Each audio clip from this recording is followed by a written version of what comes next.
Look at the world map for a second. For thousands of years, civilizations were separate. If an empire fell in Europe, people in Asia didn't even feel it. If a famine struck in Africa, the Americas were untouched. But today, that world is gone.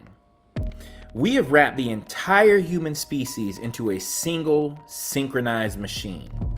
We have connected 8 billion people into one electrical grid, one banking system, and one supply chain. We did this because we thought it would make us safer. We thought that by connecting everything, we would create a global village of peace, security, and abundance.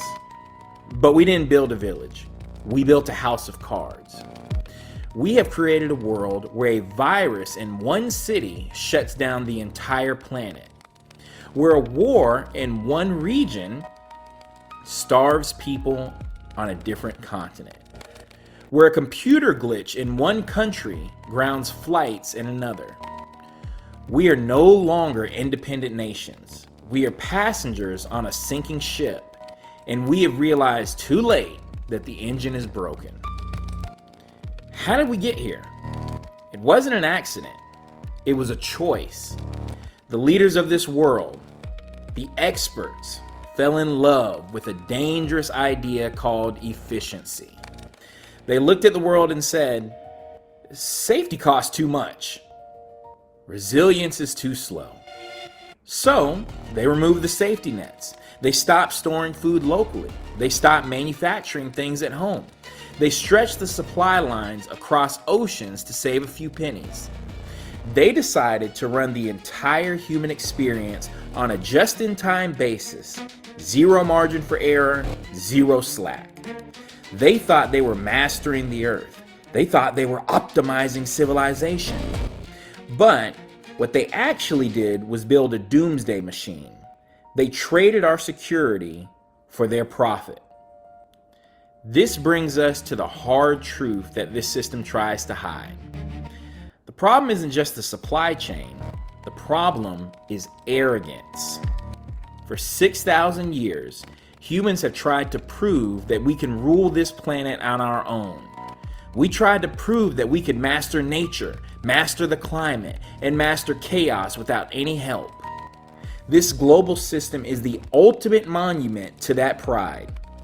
We really believed we could build a machine so complex that it would never fail. But we were wrong. We built a Tower of Babel that is too high, too heavy, and too complex for any human government to manage. No president, no dictator, and no CEO actually knows how this machine works anymore. It is out of control. We are sitting in a car traveling 100 miles per hour, and the steering wheel has disconnected from the tires. And because everything is so connected, guess what? Everything is doomed. You could not have a system this fragile that lasts forever. It is a mathematical impossibility. One day, maybe soon, the wrong domino is going to fall. It could be a grid failure, a financial collapse, a geopolitical snap. And then after that, you know what you're going to hear? Oh, everything's all good. Everything's fine. We have peace. We have security. You could see institutions, long-held human institutions, fall. Right at the same time, right before, right after. I don't know the order. I'm just telling you what's mathematically going to happen. You can see it. And because we removed all the buffers, the crash won't be local, it will be total. The shelves will go empty, not just in one city, but everywhere. The lights will go out, not just in one country, but across the map. The illusion of man-made security is going to evaporate almost like it'll happen in a single week. And it's not like this hasn't happened before throughout history. And look, all these things could happen while everything just seems fine. It could be something where you see all these things happening and people just don't take any note of it. They just don't care.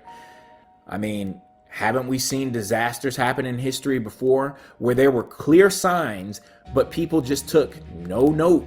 They just didn't care. And boom, All of a sudden, you've got a bunch of people who were swept away in a disaster that everyone saw coming. See, if you trust this system, then what I just described sounds like the end of the world. And guess what? It is. But it's not the end of the actual world, as in everybody's going to die and the earth will be destroyed. Those things will never, ever happen. No, when I talk about the end of the world, by just looking at history, it's not the end of the world. It's the end of this society. Because if you're paying attention, you know this is the only way out. This system we're in, this current society, needs to break, because the fact is, it is unnatural for the human species to live this way, constantly being anxious, constantly being fragile, constantly having a system that could just break at a moment's notice.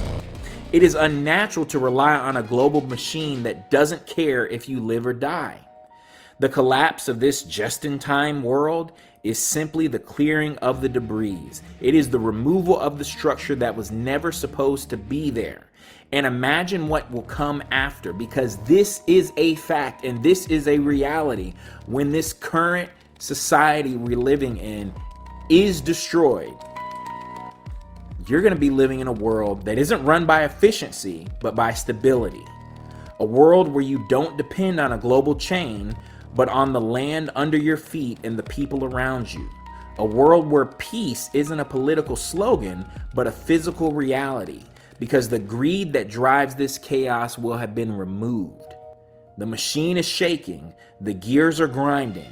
Don't try to fix it, let it break, because the world that replaces it is the one that we are actually waiting for.